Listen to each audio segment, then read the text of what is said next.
चालू। जीएसटी कितने types of होता है?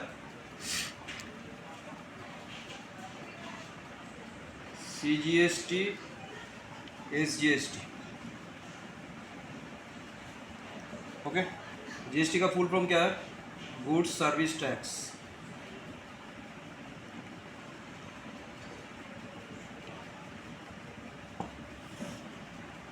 सीजीएसटी का फुल फॉर्म सेंट्रल गवर्नमेंट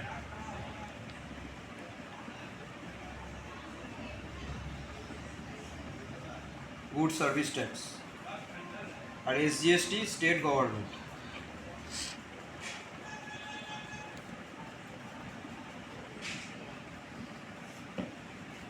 जो क्वेश्चन में मेंशन किया है, manufacture sells a TV to a dealer ₹18,000 and dealer sales to a consumer at a profit 1,500. If the sales are intrastate and the rate of GST is 12% and the amount of GST paid by the dealer to the state government, amount of GST received by central government, amount of GST received by the state government, and last question is amount that the consumer pay for the TV. तो intrastate माने क्या होता है? जैसे हरा image, हम लोग एक ही स्टेट के अंदर अगर कुछ सामान को बेचेंगे, जैसे कोलकाता पे मेटिया ब्रूज है, यहाँ से बेच रहा है एस्प्लेनेड में,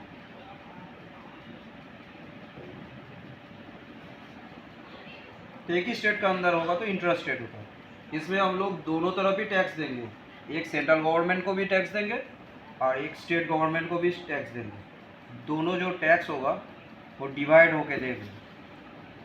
जैसे यहाँ पर इंट्रा स्टेट टैक्स था, यहाँ पर जीएसटी था 12%, तो 12% अगर जीएसटी बोल रहे मतलब ये दोनों में डिवाइड हो जाएगा, सीजीएसटी और एसजीएसटी में।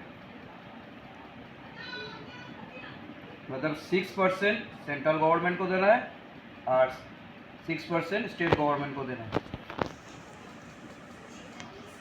ओके,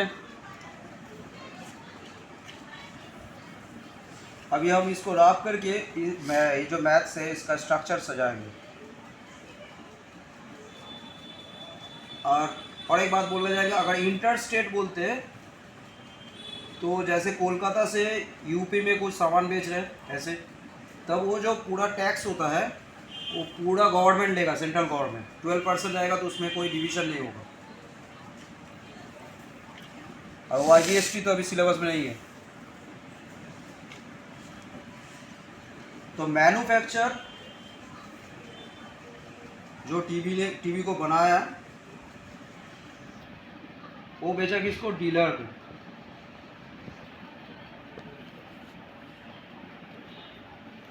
डीलर ने बेचा कंज्यूमर को या कस्टमर को। मैन्युफैक्चर ने कितना दाम में बेचा? 18,000 बेचा, लेकिन डीलर ने उसका ऊपर 1,500 प्रॉफिट करके फिर कंज्यूमर को बेचा। 18,000 प्लस 1,500 हो गया 19,500 रुपीज़ लिखो। तो इसमें नॉर्मली हम लोग जो प्रॉफिट एंड लॉस का सम्स किए थे, तो ऐसे ही करके कितना परसेंट जोड़ जोड़ के ये इसने मैन्युफैक्चर ने डीलर को बेचा, डीलर ने कंज्यूमर को बेचा, ऐसे करके नॉर्मल प्रॉफिट एंड लॉस का सम्स करते थे। उसमें ज़्यादातर सब लोग कितना परसेंटेज ऑफ प्रॉफिट करता है, कोई लॉस करता है, कोई गेन करता है, उसके ऊपर डिपेंड करके सामान का दाम होता था आर्टिकल का। या यहाँ टीवी है, कभी फ्रिज हो सकता है वगैरह वगैरह। तो मैन्युफैक्चर ने डीलर को बेचा, डीलर ने कंज्यूमर को बेचा।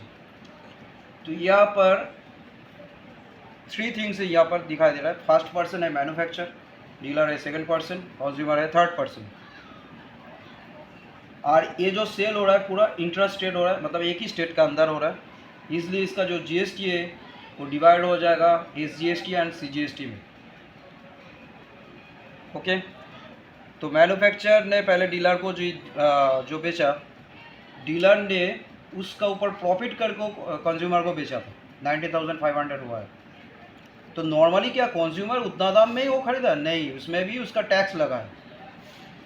तो इसमें हम लोग जीएसटी के बराबर क्वेश्चन पूछते रहता है, इनपुट जीएसटी, आउटपुट जीएसटी, ऐसा टाइप ऑफ क्वेश्चन होता रहता है।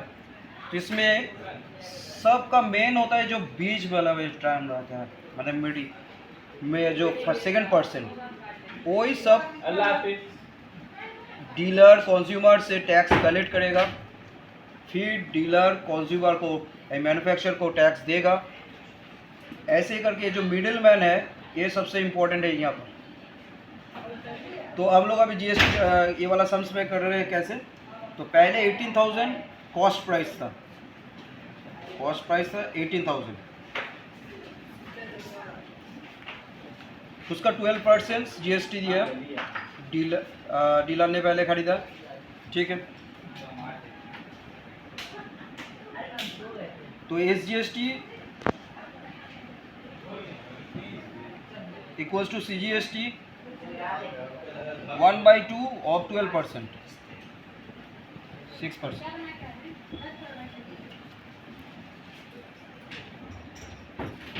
Cost price of TV to dealer का पास जब टीवी बेच रहा है तो डीलर का खरीदने वाला प्राइस कितना हो गया? 18,000 into 6%। Normally profit and loss में जैसा होता था 6% माने 6/100 ऐसे ही करके लिया, काट दिया 1080। ये जो 1080 हुआ, इसके ऊपर ये टैक्स आया, पहले आया था टैक्स, मतलब डीलर ने इतना टैक्स दे चुका, ₹1080। किसको दिया? मैन्युफैक्चरर को। अभी कंज्यूमर से भी वो वाला टैक्स कलेक्ट होगा। डीलर बोलेगा हम क्यों देंगे अकेले टैक्स, कंज्यूमर को भी तो देना होगा, क्योंकि कंज्यूमर का भी तो दाम बढ़ेगा। ऐसे कहे तो 19,500 का ऊपर भी टैक्स होगा।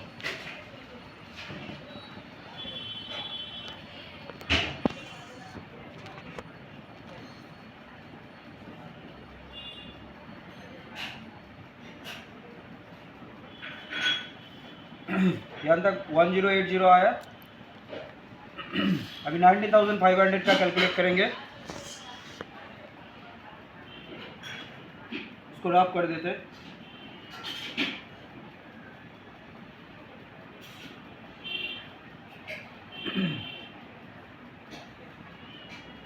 सीजीएसटी और SGST receive by dealer from consumer, 19,500 same process into 6%,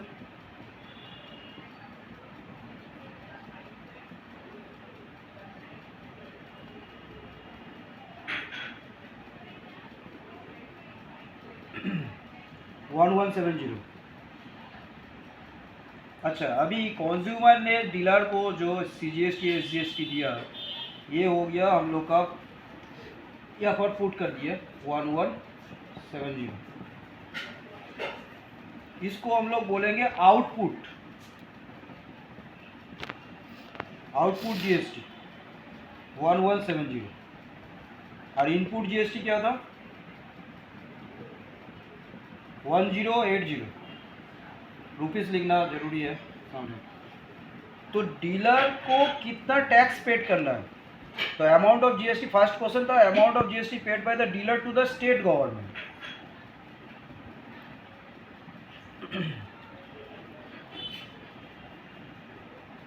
amount of, first question के आंसर पढ़ रहे, amount of GST paid by the dealer to state government को कितना दे रहा है?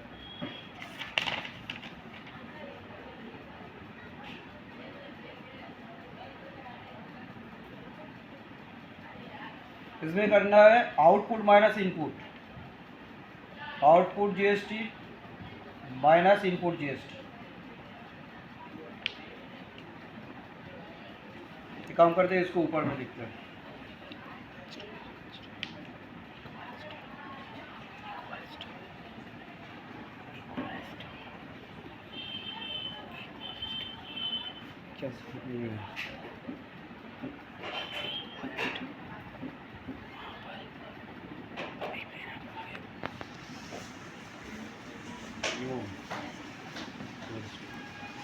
ओके,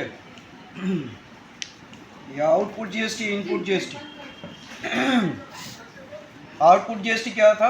1170 माइनस 1080 कितना आएगा?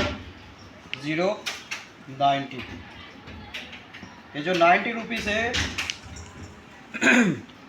इतना अमाउंट डीलर ने देगा स्टेट गवर्नमेंट को।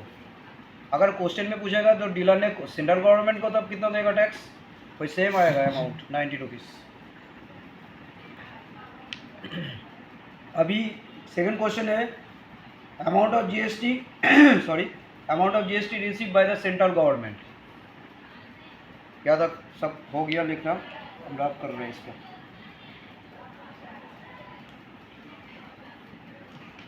Amount of GST receive by central government.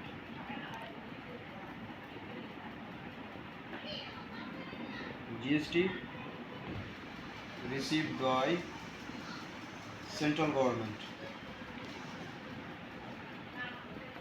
तो सेंट्रल गवर्नमेंट ने कितना टोटल टैक्स लिया? सेंट्रल गवर्नमेंट तो पहले ही 1080 ले चुका था। फिर ये जो 1080 जो टैक्स था ये क्या था? डीलर ने पहले मैन्युफैक्चर को दे चुका था। उसका बाद कंज्यूमर से भी वो कलेक्ट किया, कुछ रिसीव किया, तो बोला, तो उसमें डीलर तो बोला हम तो पहले ही 1080 दे चुका है, फिर 1170 क्यों देंगे? इसलिए वो ₹90 को देगा कंज्यूमर से जो कलेक्ट किया था टैक्स। तो इसके टोटल सेंट्रल गवर्नमेंट को टैक्स मिलेगा 1080 तो मिलेगा ही, प्लस 90, मतलब फिर वापस वही वाला आ जाएगा 1170। ये सेकंड क्वेश्चन का आंसर है। थर्ड क्वेश्चन क्या था? Amount of GST receive by the state government. Same question number 3, amount of GST amount of GST receive by state government. Same answer होना चाहिए, क्योंकि सेंट्रल गवर्नमेंट को भी जितना टैक्स देगा, क्योंकि इंटरेस्ट रेट हो रहा है जीएसटी, तो स्टेट गवर्नमेंट भी उतना ही टैक्स मिलेगा उसको, इसलिए 1170 ही आएगा। अभी आएगा कंज्यूमर का बारी। तो कंज्यूमर कितना दाम दे के उसको खरीदेगा, इसको हम रब कर देते हैं।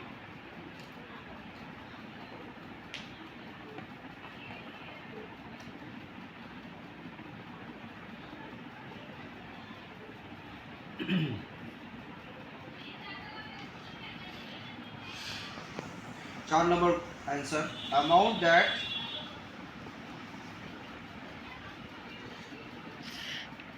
consumer pay for the TV.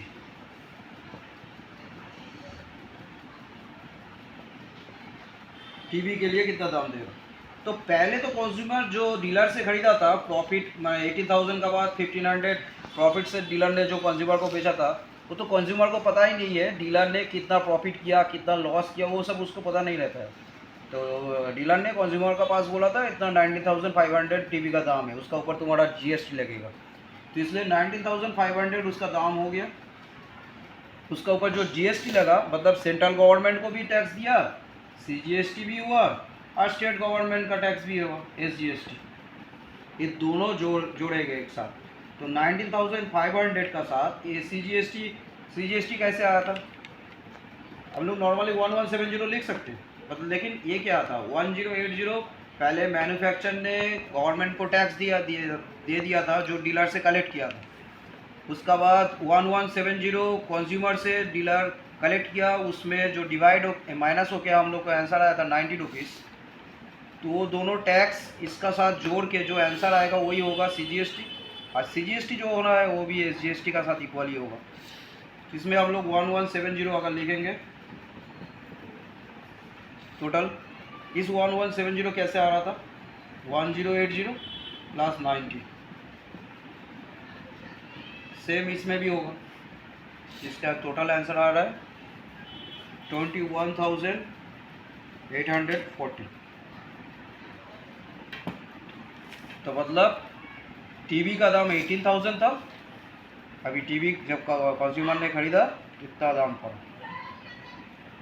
इसमें जो जीएसटी सभी कुछ जितना भी दाम था जीएसटी पेड किया, सब कंज्यूमर ही पे किया। मैन्युफैक्चर ने जितना पे किया, मैन्युफैक्चर ने जितना दाम में बेचा वो तो टैक्स दिया, सही बात है, वो टैक्स दिया 1080। डीलर ने भी टैक्स दिया, बोल रहा है हम भी टैक्स दिया, लेकिन नहीं, वो जो जितना भी टैक्स दिया था सब कंज्यूमर से वसूल किया है, कंज्यूमर से सब रिसीव किया गया है। तो इसलिए जितना भी हम लोग जो खरीदने जाते हैं हम लोग को ही टैक्स देना पड़ता है गवर्नमेंट को, और ये जो सब टैक्स इंक्लूडेड होके बिल बन के ऐसा आता है। और किसी चीज़ का दाम इतना रहेगा 18,000 था, अभी देखो उसका दाम बढ़ गया 21,840, लगभग 4,000 बढ़ गया। ऐसे ही करके सब सम्स में पहले स्ट्रक्चर बना लेना, उसका बाद क्वेश्चन बनाएगा, मिडिल मैन एक रखोगे, और जो इंटरेस्ट रेट जीएसटी होगा उसका हाफ कर देना, एक एक करके कैलकुलेशन करना, प्रॉफिट एंड लॉस जैसे सम्स है नॉर्मली हो जाएगा। Okay, thank you.